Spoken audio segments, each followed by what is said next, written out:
Hi friends, എല്ലാവർക്കും നമസ്കാരം. ഇന്ന് ഞാൻ തയ്യാറാക്കാൻ പോകുന്നത് ആപ്പിൾ വെച്ചിട്ടുള്ള അടിപൊളിയൊരു ഈവനിങ് സ്നാക്കിൻ്റെ റെസിപ്പിയാണ്. പിന്നെ നമ്മുടെ എല്ലാവരുടെയും വീട്ടിലിപ്പോൾ ആപ്പിളൊന്നും ഉണ്ടാവണമെന്നില്ല. അങ്ങനെ വരുമ്പോൾ ആപ്പിളിന് പകരം നമുക്ക് ബനാന ഉപയോഗിച്ചിട്ടും ഇതേ മെത്തേഡിൽ തന്നെ ചെയ്യാവുന്നതാണ്. ഇതുണ്ടാക്കിയെടുക്കാനൊക്കെ വളരെ ഈസി ആയിട്ടുള്ളൊരു സ്നാക്കാണ്. പിന്നെ ഇത് അരമണിക്കൂർ നമ്മളൊന്ന് റെസ്റ്റ് ചെയ്യാനായിട്ട് മാറ്റി വയ്ക്കണം. അപ്പോൾ ആ ഒരു ടൈം വരുന്നുണ്ട്. അതൊഴിച്ച് നമുക്ക് ഉണ്ടാക്കിയെടുക്കുന്ന രീതിയൊക്കെ വളരെ ഈസിയാണ്.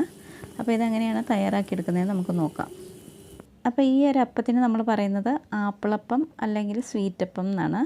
അപ്പോൾ ആപ്പിളപ്പം ഉണ്ടാക്കാൻ വേണ്ടി ഞാനിപ്പോൾ ഇവിടെ ഒരു 2 ആപ്പിൾ അതിൻ്റെ സ്കിന്നൊക്കെ കളഞ്ഞിട്ട് കട്ട് ചെയ്തെടുത്ത് വെച്ചിട്ടുണ്ട്. അപ്പോൾ ആദ്യം നമുക്ക് ഈ ആപ്പിൾ മിക്സിയുടെ ജാറിലേക്ക് ഇട്ട് കൊടുക്കാം. ഇതിന് കൂടെ നമുക്ക് ഒരു മുട്ടയും കൂടെ പൊട്ടിച്ചിട്ട് കൊടുക്കാം. ഇനി നമുക്കിതിലേക്ക് പഞ്ചസാര ഇട്ട് കൊടുക്കണം. അപ്പം ഞാനൊരു 2 ടേബിൾ സ്പൂൺ പഞ്ചസാരയും കൂടി ഇട്ട് കൊടുക്കുന്നുണ്ട്. അപ്പം പഞ്ചസാരയൊക്കെ ഓരോരുത്തരുടെ മധുരത്തിനനുസരിച്ച് എടുക്കുക. എനിക്ക് ഈ ഒരു മധുരം കറക്റ്റാണ്. ഇനി നമുക്കിതിലേക്കൊരു 1/2 ടീസ്പൂൺ വാനില എസൻസ് ചേർത്ത് കൊടുക്കാം. ഇനി അവസാനമായിട്ടൊരു 1/4 കപ്പ് സൺഫ്ലവർ ഓയിലും കൂടെ ഒഴിച്ചു കൊടുക്കാം.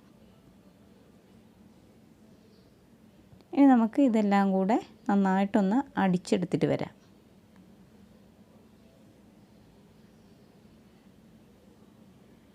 ഇതിപ്പോൾ ഞാൻ നന്നായിട്ടൊന്ന് അടിച്ചെടുത്തിട്ടുണ്ട്. ഇതിനി നമുക്കൊരു പാത്രത്തിലേക്ക് ഒഴിച്ചു കൊടുക്കാം. ഇനി നമുക്കിതിലേക്ക് 1 ഗ്ലാസ് ഇളം ചൂടുള്ള പാലും കൂടെ ഒഴിച്ചു കൊടുക്കാം. അതിനുശേഷം ഇത് നന്നായിട്ടൊന്ന് മിക്സ് ചെയ്ത് കൊടുക്കാം. ഇനി നമുക്കിതിലേക്ക് മൈദ ഇട്ട് കൊടുക്കണം. അപ്പോൾ ഞാനൊരു 2 കപ്പ് മൈദ ഇട്ട് കൊടുക്കുന്നുണ്ട്. മൈദയ്ക്ക് പകരം വേണേൽ നമുക്ക് ആട്ട യൂസ് ചെയ്യാവുന്നതാണ്. ഇനി ഇതിലേക്കൊരു 1/2 ടീസ്പൂൺ ഈസ്റ്റ് ഇട്ട് കൊടുക്കാം. ഇതിൻ്റെ കൂടെ തന്നെ ഒരു 1/2 ടീസ്പൂൺ ബേക്കിംഗ് പൗഡറും കൂടി ഇട്ട് കൊടുക്കാം. ഇനി ഇതിലേക്കൊരു നുള്ള് ഉപ്പും കൂടി ഇട്ട് കൊടുക്കാം. അതിനുശേഷം ഇത് നന്നായിട്ടൊന്ന് മിക്സ് ചെയ്തെടുക്കാം. അപ്പോൾ നമ്മൾ മിക്സ് ചെയ്തെടുക്കുമ്പം വെള്ളത്തിൻ്റെ അളവ് കുറഞ്ഞു പോയിട്ടുണ്ടെങ്കിൽ കുറച്ച് ഇളം ചൂടുള്ള വെള്ളം ഒഴിച്ച് കൊടുത്തിട്ട് നന്നായിട്ടൊന്ന് മിക്സാക്കി എടുത്താൽ മതി. ഇനി അഥവാ വെള്ളത്തിൻ്റെ അളവ് കൂടിപ്പോയിട്ടുണ്ടെങ്കിൽ കുറച്ചുകൂടെ മൈദ ഇട്ട് കൊടുത്തിട്ട് നന്നായിട്ടൊന്ന് മിക്സാക്കി എടുത്താൽ മതി. ഇതിപ്പോൾ ഞാൻ നന്നായിട്ടൊന്ന് മിക്സാക്കി എടുത്തിട്ടുണ്ട്. അപ്പോൾ കുറച്ച് വെള്ളത്തിൻ്റെ കുറവുണ്ട്. അപ്പം ഞാൻ ഏകദേശം 1 ടേബിൾ സ്പൂണോളം ഇളം ചൂടുള്ള വെള്ളം കൂടി ഒഴിച്ച് കൊടുക്കുന്നുണ്ട്. എന്നിട്ട് ഇത് നന്നായിട്ടൊന്ന് മിക്സാക്കി എടുക്കുക. ഇതിപ്പോൾ ഞാൻ നന്നായിട്ടൊന്ന് മിക്സാക്കി എടുത്തിട്ടുണ്ട്. അപ്പോൾ ഈ ഒരു പാകം കിട്ടിയാൽ മതി. ഇനി നമുക്കിത് അടച്ച് വെച്ചിട്ടൊരു അരമണിക്കൂർ ഒന്ന് റെസ്റ്റ് ചെയ്യാനായിട്ട് മാറ്റി വയ്ക്കാം. അപ്പോൾ നല്ല തണുപ്പുള്ള സ്ഥലമൊക്കെ ആണെങ്കിൽ അരമണിക്കൂർ കൊണ്ട് ഇത് പൊന്തി വരികയില്ല. അങ്ങനെ വരുമ്പോൾ 1 മണിക്കൂർ മുതൽ 1.5 മണിക്കൂർ വരെ റെസ്റ്റ് ചെയ്യാനായിട്ട് മാറ്റി വയ്ക്കണം.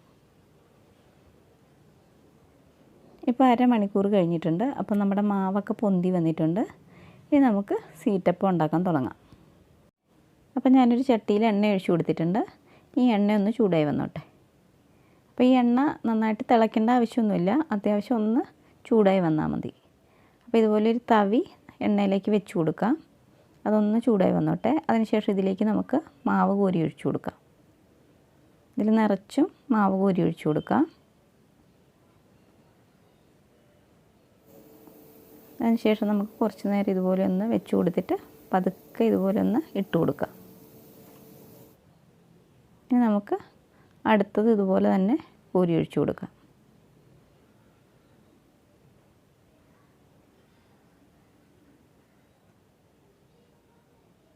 അപ്പോൾ ആദ്യം ഉണ്ടാക്കിയത് നമുക്കൊന്ന് മറിച്ചിട്ട് കൊടുക്കാം.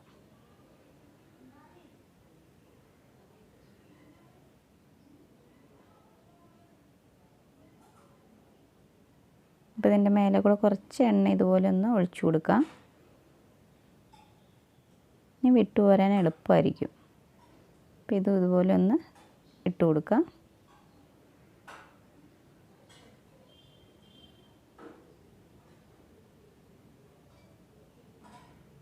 ഇപ്പോൾ നമ്മുടെ ആദ്യത്തെ സ്വീറ്റപ്പം ഇവിടെ റെഡി ആയിട്ടുണ്ട്. ഇതിന് നമുക്കൊരു പാത്രത്തിലേക്ക് മാറ്റാം. ഇനി നമുക്കിത് തിരിച്ചു മറിച്ചു വിട്ടിട്ട് ഫ്രൈ ചെയ്തെടുക്കാം. അപ്പോൾ നമ്മുടെ തവി വീണ്ടും എണ്ണയിലേക്കൊന്ന് വെച്ച് കൊടുക്കാം. ഇതൊന്ന് ചൂടായി വരുമ്പോഴേക്കും വീണ്ടും ഇതിലേക്ക് മാവ് കോരി ഒഴിച്ചു കൊടുക്കാം. അപ്പോൾ നമ്മൾ മാവ് കോരി ഒഴിക്കുമ്പോൾ നിറച്ച് കോരി ഒഴിച്ചു കൊടുക്കണം. ഇതിൻ്റെ മേലെ കൂടെ എണ്ണ ഒഴിച്ചു കൊടുക്കാം.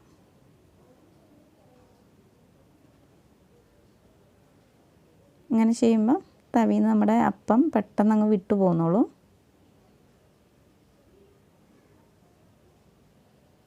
ഇപ്പോൾ നമ്മുടെ അടുത്ത സ്വീറ്റപ്പം ഇവിടെ റെഡി ആയിട്ടുണ്ട്. ഇത് നമുക്ക് പാത്രത്തിലേക്ക് മാറ്റാം. അപ്പോൾ ഇതുപോലെ ഇനി നമുക്ക് ബാക്കിയുള്ളതൊക്കെ പെട്ടെന്നൊന്ന് റെഡിയാക്കി എടുക്കാം. പിന്നെ നമുക്ക് ഇതുപോലെ തന്നെ ഉണ്ണിയപ്പച്ചട്ടിയിൽ വേണേലും ഉണ്ടാക്കിയെടുക്കാം. അങ്ങനെയാകുമ്പോൾ കുറച്ചുകൂടി ഈസിയാണ്. ഞാനപ്പോൾ കുറച്ച് വലുതാക്കി എടുക്കാൻ വേണ്ടിയിട്ടാണ് ഇങ്ങനെ ചെയ്തത്.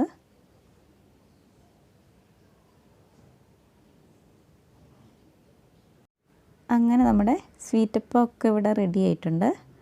ഇതിപ്പോൾ കാണാനൊക്കെ നല്ല ഭംഗിയുണ്ട്. അതുപോലെ തന്നെ കഴിക്കാനും നല്ല ടേസ്റ്റാണ്. നമ്മൾ ആ ഒഴിച്ചു കൊടുത്ത പാലിൻ്റെയൊക്കെ ടേസ്റ്റ് നന്നായിട്ട് മുന്നിട്ട് നിൽക്കുന്നുണ്ടാവും. ഇനി ഞാനിതൊന്ന് മുറിച്ച് കാണിക്കാം. കണ്ട ഉള്ളൊക്കെ നന്നായിട്ട് വെന്ത് കിട്ടിയിട്ടുണ്ട്. അതുപോലെ നല്ല സോഫ്റ്റ് ആയിട്ടുള്ളൊരു അപ്പമാണ്. അപ്പോൾ നിങ്ങൾക്ക് ഈ വീഡിയോ ഇഷ്ടപ്പെട്ടിട്ടുണ്ടെങ്കിൽ നിങ്ങൾ പ്ലീസ് ഒന്ന് ലൈക്ക് ചെയ്യണം. അതുപോലെ ആദ്യമായിട്ട് എൻ്റെ ചാനൽ കാണുന്നവരുണ്ടെങ്കിൽ ഒന്ന് സബ്സ്ക്രൈബും കൂടി ചെയ്തിട്ട് സപ്പോർട്ട് ചെയ്യണേ. അപ്പോൾ മറ്റൊരു വീഡിയോയുമായി കാണുന്നവരെ ബൈ.